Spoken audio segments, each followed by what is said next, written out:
어제 보낸 카톡 숫자는 사라졌는데 반나절째 답장이 없나요? 아니면 단톡방에서 내가 던진 농담에만 싸늘한 침묵이 흐르는 걸 경험하셨나요? 그 순간 가슴이 덜컥 내려앉고 온종일 그 장면이 머릿속을 떠나지 않아 괴로웠을 겁니다. 내가 뭘 잘못했나? 나를 싫어하나? 이런 생각들이 꼬리에 꼬리를 물고 당신을 괴롭혔겠죠. 하지만 당신 절대 자책하지 마십시오. 당신이 소심해서도 자존감이 낮아서도 아닙니다. 이건 당신의 뇌가 아주 지극히 정상적으로 작동하고 있다는 강력한 증거니까요. 우리 뇌의 깊숙한 곳, 편도체라고 불리는 공포 탐지기는 지금으로부터 수만 년 전 수렵 채집 시대의 프로그래밍을 그대로 유지하고 있습니다. 그 시절 무리로부터 소외당하거나 미움을 받는다는 건 곧 죽음을 의미했습니다. 야생에서 혼자 남겨진 인간은 맹수의 먹잇감이 될 뿐이었죠. 그래서 우리 뇌는 타인의 사소한 부정적 반응을 호랑이의 습격과 동일한 생존 위협으로 인식하도록 진화했습니다.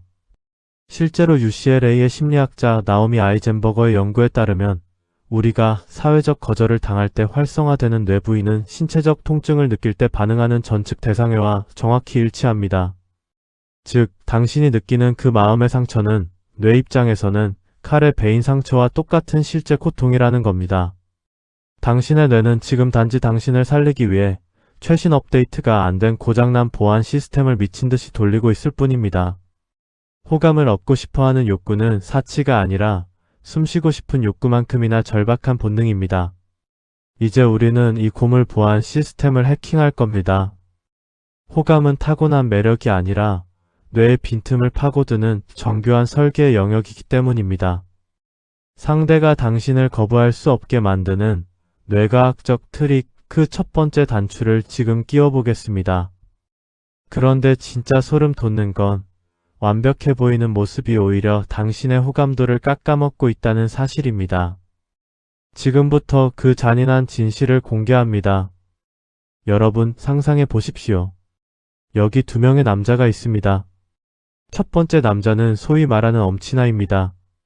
명문대를 졸업하고 외국어는 세계 국어를 구사하며 질문하는 것마다 막힘없이 대답합니다. 심지어 외모까지 완벽하죠. 두 번째 남자는 어떨까요? 스펙은 첫 번째 남자와 똑같습니다. 그런데 한 가지 결정적인 차이가 있습니다. 퀴즈를 풀던 도중 긴장한 나머지 커피를 자기 옷에 왈칵 쏟아버린 겁니다. 당황해서 어쩔 줄 몰라 하며 셔츠를 닦아내는 이 남자. 자, 여러분은 두 사람 중 누구에게 더 호감을 느끼시겠습니까? 대부분은 당연히 실수 안 하는 완벽한 사람이지 라고 생각할 겁니다. 하지만 사회심리학의 거장 엘리엇 아론슨이 실시한 실험 결과는 우리의 직관을 완전히 뒤집어 놓았습니다. 놀랍게도 참가자들은 커피를 쏟은 두 번째 남자에게 압도적으로 높은 호감도를 보였습니다. 심지어 그가 더 인간적이고 매력적이다라고 평가했죠. 이것이 바로 심리학에서 말하는 실수 효과의 마법입니다. 우리의 뇌는 너무 완벽한 대상을 보면 무의식적으로 열등감과 경계심이라는 방어 기제를 작동시킵니다. 마치 최신형 AI 로봇을 보는 것처럼 차갑고 이질적인 느낌을 받는 것이죠. 하지만 그 완벽해 보이는 사람이 사소한 실수를 하는 순간 뇌의 방어벽이 무너지며 심리적 안전지대가 형성됩니다. 아, 저 사람도 나랑 똑같은 사람이구나라는 안도감이 호감으로 치환되는 겁니다. 이걸 비유하자면 여러분의 인간관계는 성능만 좋은 최첨단 메인프레임이 되어서는 안 됩니다. 아무리 성능이 좋아도 사용법이 어렵고 차가우면 사람들은 멀어집니다. 대신 성능은 뛰어나지만 가끔 에러 메시지도 띄우고 귀여운 로딩 애니메이션도 보여주는 친숙한 OS가 되어야 합니다. 전략적으로 빈틈을 노출하십시오.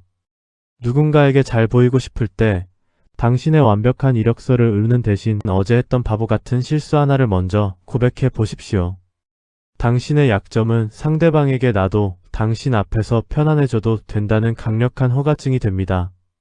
당신이 옷에 커피를 조금 묻혔다고 해서 당신의 가치가 떨어지지 않습니다.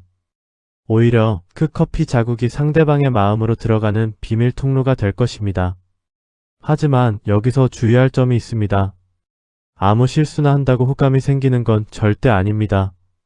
오히려 당신을 무능한 사람으로 낙인 찍히게 만드는 치명적인 실수의 선이 존재하죠.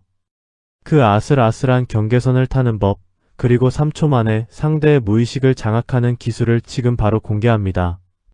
어떤 사람과는 처음 만났는데도 마치 10년 지기 친구처럼 편안했던 적이 있으시죠? 반면 어떤 사람과는 몇 시간을 같이 있어도 숨이 막힐 듯 어색합니다. 이 차이는 타고난 기 때문일까요? 아닙니다. 이건 철저히 뇌의 동기화 문제입니다. 우리 뇌에는 거울 뉴런이라는 아주 특별한 세포가 있습니다. 타인의 행동이나 감정을 보기만 해도 마치 내가 직접 겪는 것처럼 똑같이 반응하게 만드는 세포죠. 호감을 얻는 고수들은 상대방의 이 거울 뉴런을 아주 정교하게 해킹합니다. 방법은 간단하지만 효과는 파괴적입니다. 바로 신경 결합, 뉴럴 블루투스 페이링을 시도하는 겁니다. 스마트폰과 이어폰이 블루투스로 연결되려면 먼저 페어링 과정이 필요하듯 사람의 마음도 주파수를 맞춰야 합니다. 하지만 대부분의 사람은 자신의 이야기만 하느라 상대방의 주파수를 무시하죠. 이제부터 여러분은 상대방의 무의식에 접속하기 위해 딱 3가지만 동기화하십시오. 첫 번째는 호흡입니다. 상대가 숨을 들이마실 때 같이 마시고 내뱉을 때 같이 내뱉으십시오. 상대가 흥분해서 말이 빠르면 같이 빠르게, 차분하면 같이 차분하게 호흡을 맞추는 것만으로도 상대의 뇌는 이 사람은 나를 공격하지 않는 안전한 존재라고 판단하고 방어 기제를 해제합니다. 두 번째는 단어의 복제입니다. 상대가 오늘 정말 보람찼어라고 했다면 오늘 정말 뿌듯했겠다라고 하지 마십시오. 뇌는 비슷한 단어보다 똑같은 단어에 훨씬 더 강한 친밀감을 느낍니다. 와, 진짜 보람찬 하루였겠네요 라고 상대의 단어를 그대로 되돌려 주십시오. 이것이 뇌과학에서 말하는 언어적 미러링입니다.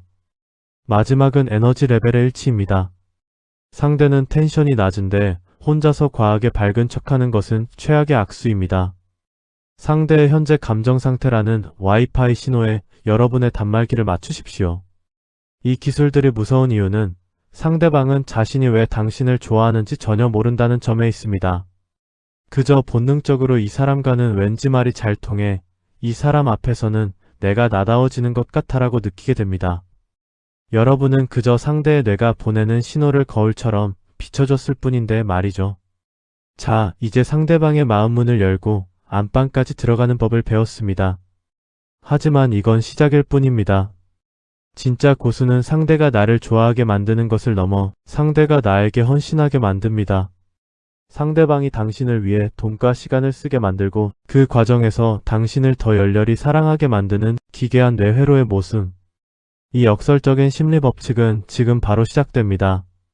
여러분, 지금까지 우리는 상대에게 맞추고 실수하고 공감하는 법을 배웠습니다. 하지만 여기서 멈추면 당신은 그저 착한 사람으로 남을 뿐입니다. 진짜 매력적인 사람, 즉 자석 같은 인간은 한 걸음 더 나아갑니다. 그들은 상대방이 자신을 위해 투자하게 만듭니다. 여기 아주 기괴한 심리 법칙이 하나 있습니다. 바로 벤 프랭클린 효과입니다. 미국의 건국 공신 벤자민 프랭클린은 자신을 지독하게 싫어하는 정적의 마음을 돌리기 위해 아주 희한한 방법을 썼습니다. 선물을 보냈을까요?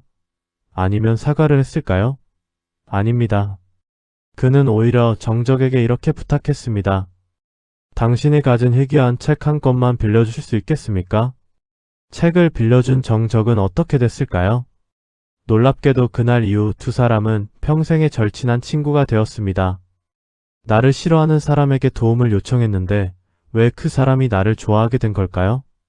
이 현상의 핵심에는 우리 뇌의 강력한 자기방어 기제인 인지푸조화가 자리 잡고 있습니다.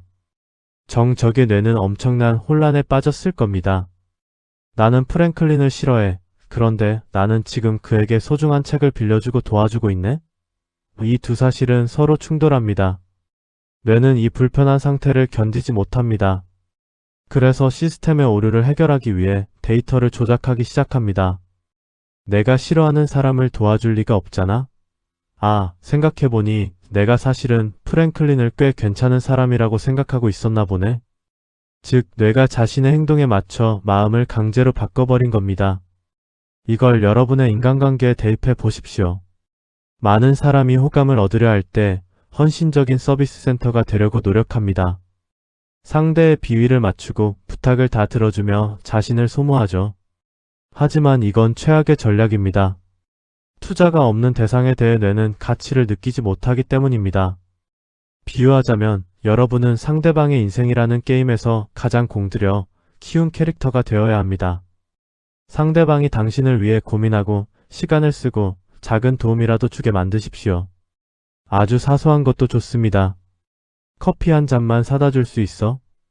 이 문서 양식 좀 봐줄 수 있어? 같은 작은 부탁이 상대방의 뇌 속에 당신을 좋아하는 감정이라는 씨앗을 심는 행위가 됩니다. 이제 정체성을 혁명하십시오. 사랑받고 싶어서 안달난 사람이라는 낡은 프로그램을 삭제하고 상대방에게 나를 도울 기회를 주는 가치 있는 사람이라는 새로운 OS를 설치하십시오. 당신이 당당하게 도움을 요청할 때 상대방은 비로소 당신을 지켜주고 싶고 소중한 존재로 인식하게 됩니다. 당신은 구걸하는 사람이 아닙니다. 당신은 상대방이 자신의 선량함을 확인하게 해주는 존재 자체로 고귀한 플랫폼입니다. 자, 이제 모든 퍼즐이 맞춰졌습니다. 하지만 이 모든 기술보다 더 중요한 마지막 한 조각이 남아 있습니다. 이 기술들을 당신의 삶에 완전히 체화시키고 흔들리지 않는 자존감을 완성하는 마지막 단계입니다. 지금까지 우리는 뇌의 생존 본능을 이해하고 전략적인 실수를 통해 틈을 만들며 무의식의 주파수를 맞추고 상대가 나에게 투자하게 만드는 고도의 심리 전술들을 살펴봤습니다. 그런데 여러분, 이 모든 기술보다 훨씬 더 강력하고 근본적인 진실이 하나 있습니다.